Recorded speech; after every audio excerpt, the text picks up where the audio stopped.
एकं सद्गुरुरूपं च सत्यधर्मप्रकाशितं सर्वधर्मोपरि श्रेष्ठं भक्तिमुक्तिर्न संशयः। गुरु ब्रह्म महिमालेख शून्य ब्रह्म महिमालेख सच्चिदानंद परम ब्रह्म पदे शरणं व्रजामि। मो हृदय साधु महात्मा पद्मपाद तले अनंत कोटि शरण। महात्मा भीम भोई पद्म चरण रे अनंत कोटि शरण। जगत भगत पाद पद्म रे अनंत कोटि शरण। श्रुति निषेध गीता चतुर्थ अध्याय। गोविंद उवाच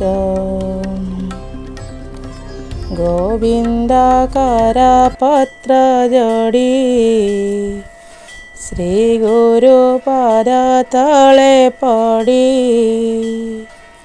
गोविंदाकार पत्र जोड़ी श्री गुरु पाद तले पड़ी। भो गुरु ब्रह्मांड ठाकुर कथाए पड़िला मनर। भो गुरु ब्रह्मांड ठाकुर कथाए पड़िला मनर। ए नव लक्ष तारा गणे काट पाइले केउ गुणे। आवर दिग दश दिश ए धर्मे किंपा गले नाश।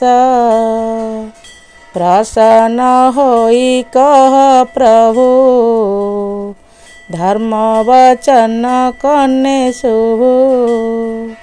तुम्भे जे ब्रह्मांड करता अशेष जन पिता माता। गुरु व्यतीत नाही ज्ञान जीवर मुक्ति धारण। गुरु जे पिंड को कारण जीवर मुक्ति धारण। ए जीव उद्धार निमन्ते आश्रय गुरु पद गते। ए जीव उद्धार निमन्ते आश्रय गुरु पद गते। गुरु प्रसन्न ज्ञान पाई सकल विषय जनाई। जहार नाही गुरु सेवा ज्ञान लभिब कहूँ अबा। गुरु को जेहू नची नहीं संसारु तरी बसे कहीं। गुरु को जेहू नची नहीं संसारु तरी बसे कहीं। निर्णय कह तथ्य करी अरूप ब्रह्म गुरु हरि। निर्णय कह तथ्य करी अरूप ब्रह्म गुरु हरि। अनादि उवाच शुण गोविंद सुध चेता से नव लक्ष्य तार कथा। शुण गोविंद सुध चेता से नव लक्ष्य तार कथा। आज्ञा रे होई उदय अस्त ब्रह्म कर्म रे नाही तत्व। आकाश मंडल रे पूर्ण जार तपस्या जेते दिन। कल्पना कामना से फल भार वांछित अर्थे ठूल। तेणु से आकाशे अछंदी ଯାହାର ଜନ୍ମ ଯେଉଁ ମତି ଅଶେଷ ମହିମାକୁ ଭଜି ସକାମ ସୁଗଣକୁ ତେଜି ତେଣୁ ଆକାଶ ମଧ୍ୟେ ବାସ ଘେନି ଆପଣ ନିଜ ଅଂଶ ସମସ୍ତେ ଶୂନ୍ୟ ଆଶ୍ରୟ କଲେ ଶୂନ୍ୟ ଭୁବନେ ଶୂନ୍ୟ ହେଲେ ତେଣୁଟି ପୁଷ୍ପକ ବିମାନ ରତନ ସିଂହାସନ ଜାଣ ତହିଁରେ ଚଢ଼ି ଭ୍ରମୁଛନ୍ତି ଉରେ ଅସ୍ତରେ ଉଡ଼ୁଛନ୍ତି ଧାର୍ମିକ ଧର୍ମ ରକ୍ଷା କରେ ସେ ସତ୍ୟ ବାକ୍ୟ ଚରାଚରେ ତେଣୁ ସେ ଛନ୍ତି ଆକାଶରେ ସୁଧର୍ମ ସୁଜ୍ଞାନ ଆଚାରେ ତେଣୁ ଆକାଶେ ରହିଛନ୍ତି ଆଜ୍ଞାରେ ପ୍ରଚାର ହୁଅନ୍ତି ତପେ ବଚନ ଧରି ପାରେ ଅଛି ସେ କଳ୍ପ କଳ୍ପାନ୍ତରେ ଯେମାନେ ଆଜ୍ଞା ଦିଅନ୍ତି ଛାଡ଼ି ରବି ତଳରେ ଛିଡ଼ି ପଡ଼ି ତେଣୁ ତାହାଙ୍କ ତପଭଙ୍ଗ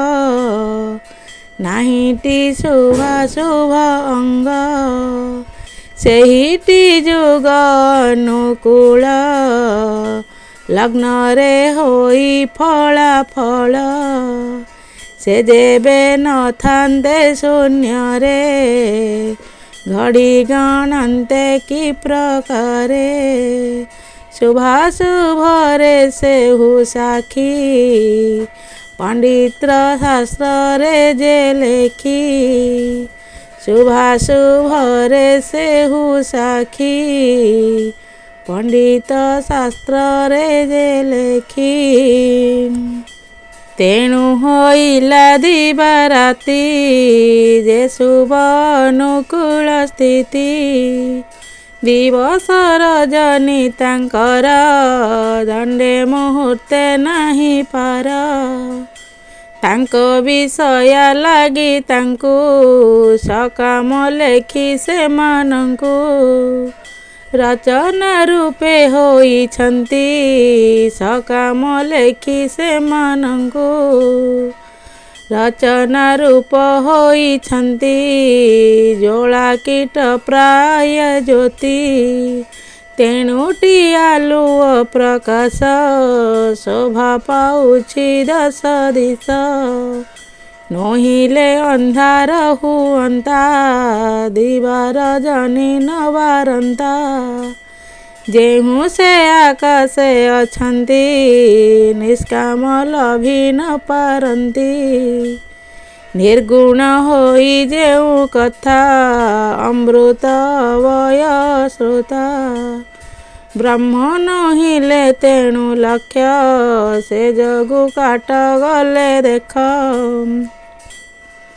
ଭେଦ ବିହିତ କର୍ମ ସେହି ବ୍ରହ୍ମରେ ଲକ୍ଷ୍ୟ ସେ ନୁହଁଇ ନିର୍ଭେଦ ବୋଲି ଯେଉଁ ନାମ କବି ପଣ୍ଡିତେ ହନ୍ତି ବ୍ରହ୍ମ ଅମନ ମନ୍ଦିର ଅଟଇ ମନ ତହିଁକି ପାସେ ନାହିଁ ଏତେ ପ୍ରକାରେ ଭକ୍ତ ବୀର ଶୁଣ ଗୋବିନ୍ଦ ଦାମୋଦର ଏତେ ପ୍ରକାରେ ଭକ୍ତ ବୀର ଶୁଣ ଗୋବିନ୍ଦ ଦାମୋଦର ନିଷ୍କାମ ଧରି ନ ପାରିଲେ ତେଣୁ ସେମାନେ କାଟ ଗଲେ ଜାଣି ନ ଜାଣିଲା ପ୍ରାୟ ଗୁରୁ ଆଜ୍ଞାକୁ ନାହିଁ ଭଏ ତେଣୁଟି ତାହାଙ୍କ ପାପ କର୍ମ ହରିଲେ ଗୁରୁଦେବ ବ୍ରହ୍ମ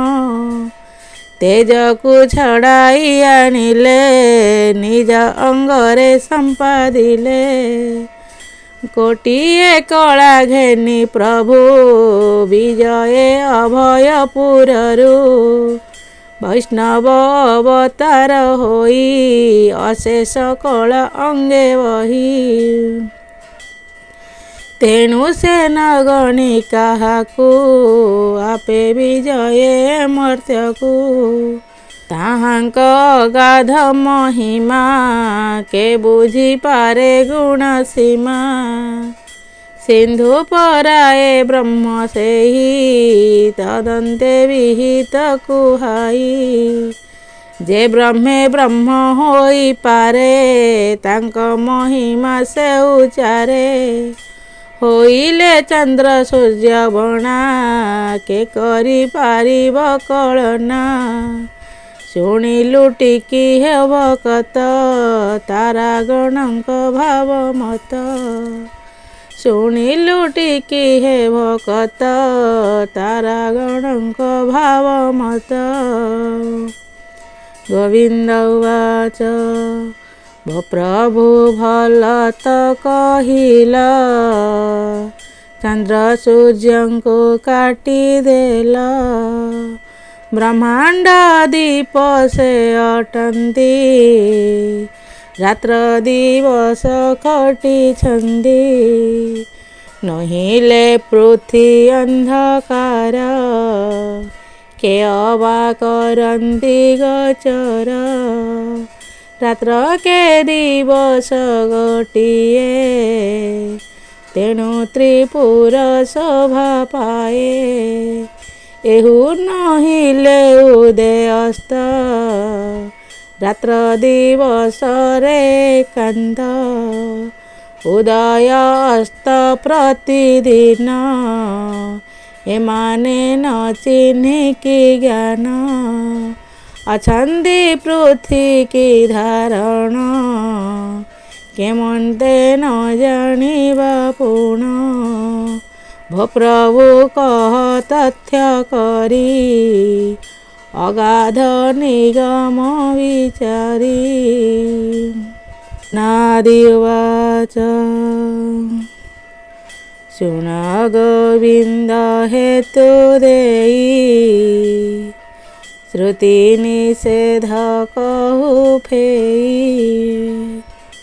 ଶୁଣ ଗୋବିନ୍ଦ ହେତୁ ଦେଇ ଶ୍ରୁତି ନିଷେଧ କହୁ ଫେଇ। ସେଠୁଳ ଶୂନ୍ୟ ଆଦ୍ୟପୁର କିରଣ ପଡ଼ୁଛି ସଂସାର। ଅନାଦି ଉବାଚ ଶୁଣ ଗୋବିନ୍ଦ ହେତୁ ଦେଇ ଶ୍ରୁତି ନିଷେଧ କହୁ ଫେଇ। ସେଠୁଳ ଶୂନ୍ୟ ଆଦ୍ୟପୁର କିରଣ ପଡ଼ୁଛି ତାଙ୍କର। ଶୁଣ ଗୋବିନ୍ଦ ହେତୁ ଦେଇ ଶ୍ରୁତି ନିଷେଧ କହୁ ଫେଇ। ସେଠୁଳ ଶୂନ୍ୟ ଆଦ୍ୟପୁର କିରଣ ପଡ଼ୁଛି ତାଙ୍କର। ବାୟୁ ଭୁବନ ଯେ ଆକାଶ କିରଣ ହେଉଛି ପ୍ରକାଶ। ମୁରାଟ ଧୁବ୍ରର ମଣ୍ଡଳ ବିରାଟ ମହାରାଟ ମୂଳ। ବ୍ରହ୍ମା ଭୁବନ ଦେବପୁର ତେଜ ପଡ଼ୁଛି ତାହାଙ୍କର। ଏ ଯେ ଚନ୍ଦ୍ରଙ୍କର ମଣ୍ଡଳେ ତେଜ ପଡ଼ୁଛି ଶାଖା ନଳେ। ଆବର ଚଉଦିଗେ ପୁରୀ କିରଣେ ରହିଛି ଆବରି। ପାତାଳପୁର ଆଦି ଯାଏ ପ୍ରକାଶି ଅଛି ତେଜମୟେ। ଏ ନବଖଣ୍ଡ ଯେ ମେଦିନୀ ଆବର ସପ୍ତ ସିନ୍ଧୁ ପାଣି। ଯେତେ ସମୀରେ ଚନ୍ଦ୍ର ସୂର୍ଯ୍ୟ ଲାଗି ରହିଛି ତାଙ୍କ ତେଜ। ଏତିକି ସିନା ନ ଜାଣନ୍ତି ଆଗକୁ ଗମି ନ ପାରନ୍ତି। ଯେଣୁ ଆକାଶେ ହେଲେ ମୂଳ ଡୁବିଲେ ଚନ୍ଦ୍ର ସୂର୍ଯ୍ୟ କୂଳ। ନିଗମେ ପଶି ନ ପାରିଲେ ଉଦୟ ଅସ୍ତରେ ରହିଲେ। ନିଗମ ବୋଲି ଯେଉଁ ନାମ ତହିଁ ପଶି ନ ପାରେ ଯମ। ଜନ୍ମ ମୃତ୍ୟୁ ଯେ ତହିଁ ନାହିଁ, କାଳଟି ପଶିବ ସେ କାହିଁ। ଏମନ୍ତେ ଅଟେ ଯେ ଭୁବନ, ଗୋବିନ୍ଦ ହେତୁ କରି ଜାଣ। 21 ବ୍ରହ୍ମାଣ୍ଡର ଭୂଇଁ, ଆଗକୁ ନ ପାରିଲେ ଯାଇ। ତେଣୁ ସେମାନେ କାଟ ଗଲେ, ଗୋବିନ୍ଦ ବୁଝ ଏହା ଭଲେ। ଗତେ ଯେଉଁ ପ୍ରାଣୀ ମନ୍ଦ, ନ ଜାଣି ଭେଦ ମାର୍ଗ ଛନ୍ଦ। ଚନ୍ଦ୍ର ସୂର୍ଯ୍ୟ ହିଁ ନ ଜାଣନ୍ତି, ନର ମାନବେ କାହିଁ ଶକ୍ତି। ବଡ଼ିମ କହୁଥାନ୍ତି ପ୍ରାଣୀ, ତତ୍ୱରେ ବ୍ରହ୍ମକୁ ନ ଚିହ୍ନି। ବ୍ରହ୍ମ କର୍ମଟି ଯେ ଆମ୍ଭର, ନଥାଇ ଆକାର ବିକାର। ଅଜ୍ଞାନ ଅସଉଚ ଦେହି, ତାହାର ଆଦି ଅନ୍ତ ନାହିଁ। ଏ ରୂପେ କୋଟି କଳ୍ପ ଗଲା, କାହାକୁ ଚିହ୍ନି ତ ନହିଲା। ଏବେ ଗୋବିନ୍ଦ କର ଲୟେ, ଜନ୍ମ ମରଣୁ ହେବ ପାଏ। ହୁଅ ତୁ ଦିଗମ୍ବରବାସୀ, ଶ୍ରୀ ଗୁରୁ ପୟରେ ନିବେଶୀ। ହୁଅ ତୁ ଦିଗମ୍ବରବାସୀ, ଶ୍ରୀ ଗୁରୁ ପୟରେ ନିବେଶୀ। କ୍ରିୟା କର ମୋ ମାନ ଛାଡ଼, ଶୂନ୍ୟ ଅଭ୍ୟାସ କର ଦୃଢ଼। ହେତୁ ରହିବ ଯୁଗେ ଯୁଗେ, ନ ଯିବ ଜନ୍ମ ମୃତ୍ୟୁ ଭାଗେ। କୋଟି କଳ୍ପ ଗଲା ବହି, କାହାକୁ ଚିହ୍ନି ହେଲା ନାହିଁ।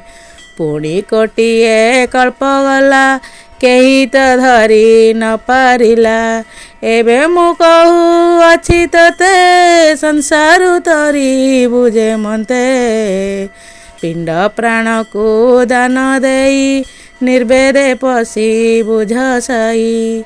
ପିଣ୍ଡ ପ୍ରାଣକୁ ଦାନ ଦେଇ, ନିର୍ବେଦେ ପଶି ବୁଝ ସାଇ। ଆବର ଧର୍ମ କର୍ମ ମାନ, ଚରଣେ କର ସମର୍ପଣ। ପିଣ୍ଡକୁ ଆଶ୍ରା ନ କରିବୁ, ମୃତ୍ୟୁ ପରାଏ ଚାହିଁଥିବୁ। ହୃଦୟରେ ନଥିଲେ କଳ୍ପନା, ସତ୍ୟରେ ନ ହୋଇବୁ ବଣା। ଆମ୍ଭେଟି ଅଟୁ ସଦଗୁରୁ, ବାକ୍ୟ ତୁ ଶୁଣ ଆମ୍ଭଠାରୁ। ଯେ ପ୍ରାଣୀ ଧର୍ମକୁ ଲଙ୍ଘନ୍ତି, ଅଳପ ଦିନେ ନାଶ ଯାନ୍ତି। ଲଙ୍ଘିଲେ ଶ୍ରୀ ଗୁରୁ ବଚନ, ତ୍ରିପୁରେ ନାହିଁ ତାଙ୍କୁ ସ୍ଥାନ। କୁମ୍ଭୀ ନର୍କେ ତାର ବାସ, ଆମ୍ଭେ ନ ଯାଇ ତାର ପାଶ। ତାହାର ନାହିଁ ମୁକ୍ତି ଯୋଗ, ଜୀବ ଆଉଣୁ ମୃତ୍ୟୁ ଯବ।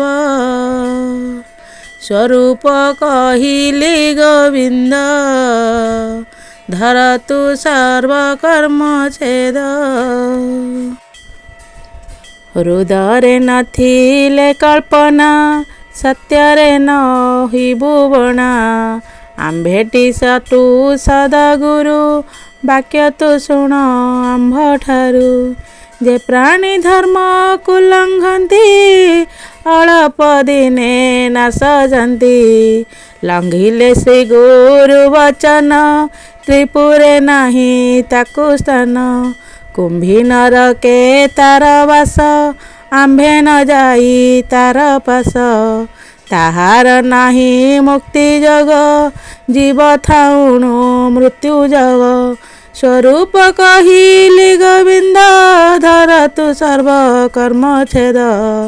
ନେତ୍ର ପଲକ ଅତି ଛନ୍ନ, ସେ ତାର ନବ ଲକ୍ଷ ଗଣ। ପଶ୍ଚିମ ଦିଗ ଯାକୁ କହି, ସୃଷ୍ଟି ଭାବଟି ସେ ଅଟଇ। ଦକ୍ଷିଣ ଭାଗ ଯେହୁ ହେଲା, ଡାହାଣ ଘରକୁ କହିଲା। ଉତ୍ତର ଦିଗ ଯାକୁ କହି, ବାମ ଅଙ୍ଗଟି ଅଟେ ସେହି। ପୂର୍ବ ଦିଗଟି ମୁଖବିନ୍ଦ, ଗଳୁଛି ସୁଧା ମକରନ୍ଦ। ପୂର୍ବ ଦିଗଟି ମୁଖବିନ୍ଦ, ଗଳୁଛି ସୁଧା ମକରନ୍ଦ। ଦଶ ଦିଗଟି ଯାହା କହି ଦଶ ଇନ୍ଦ୍ରିୟ ସେ ବୋଲାଇ ସୂର୍ଯ୍ୟ ଚନ୍ଦ୍ର ଯେଉ ହେଲା ଏବେନି ନେତ୍ରକୁ କହିଲା ଚନ୍ଦ୍ର ସୂର୍ଯ୍ୟଟି ଯେହୁ ହେଲା ଏବେନି ନେତ୍ରକୁ କହିଲା ସମୁଦ୍ର ଶରୀରର୍ଥେ ଜାଣି ବାହ୍ୟ କାଟିବ ପରିମଣି ଏହା ତୁ ଶୁଣ ହୋ ଗୋବିନ୍ଦ ସୁମରି ଗୁରୁ ପାଦବିନ୍ଦ ସୁଜନେ ସାବଧାନେ ଶୁଣ ମୁଁ ଅଟେ ମୂର୍ଖ ଜ୍ଞାନ କେହି ମୋ ନାହିଁ ସାହା ବାହା ଏକା ଶ୍ରୀ ଗୁରୁ ସ୍ୱାମୀ ସାହା ପାଠଶାସ୍ତ୍ର ନାହିଁ ପଢ଼ି ଗୋଷ୍ଠୀ ମେଳକୁ ନାହିଁ ଗଡ଼ି ନ ଜାଣେ ପାପ ପୁଣ୍ୟ କଥା ନାହିଁ ସେ ସଦ ବୁଦ୍ଧି ଚେତା ମୂର୍ଖ ପ୍ରାଣୀ ପଦ ଅର୍ଥ ଅଣର ଧାରା ନାହିଁ ପଦ ଜ୍ଞାନ ଧ୍ୟାନ ମୁଁ ନ ଜାଣଇ ଅଜ୍ଞାନ ପାମର ଅଟଇ ଶୂନ୍ୟ ବ୍ରହ୍ମକୁ କରି ଦୃଢ଼ ଭଣେ ପାମର ଭୀମ ମୂଢ଼ ଶୂନ୍ୟ ବ୍ରହ୍ମକୁ କରି ଦୃଢ଼ ଭଣେ ପାମର ଭୀମ ମୂଢ଼ ସାଧୁ ସନ୍ତଙ୍କ ପଦେ ମନ ନିରତେ ମାଗଇ ଶରଣ ସାଧୁ ସନ୍ଥଙ୍କ ପଦେ ମନ ନିରତେ ମାଗଇ ଶରଣ ସୁଜନେ ଦୟା କରିଥିବ କଳି ଯୁଗରୁ ତରିଯିବ ସୁଜନେ ଦୟା କରିଥିବ କଳି ଯୁଗରୁ ତରିଯିବ ସୁଜନେ ଦୟା କରିଥିବ କଳି ଯୁଗରୁ ତରିଯିବ ଇତି ଶ୍ରୀ ଶ୍ରୁତି ନିଷେଧ ଗୀତା ସୁଜନ ଜନହିତା ଅନାଦି ଗୋବିନ୍ଦ ସମ୍ବାଦେ ନବଲକ୍ଷ ତାରା ଦିବାରାତ୍ର ଚରିତ ନିର୍ଣ୍ଣୟ କଥନେ ନାମ ଚତୁର୍ଦଶ ଅଧ୍ୟାୟ ଗୁରୁ ବ୍ରହ୍ମ ମହିମାଲେଖ ପଦେ ଶରଣଂ ଶରଣଂ ଶରଣଂ।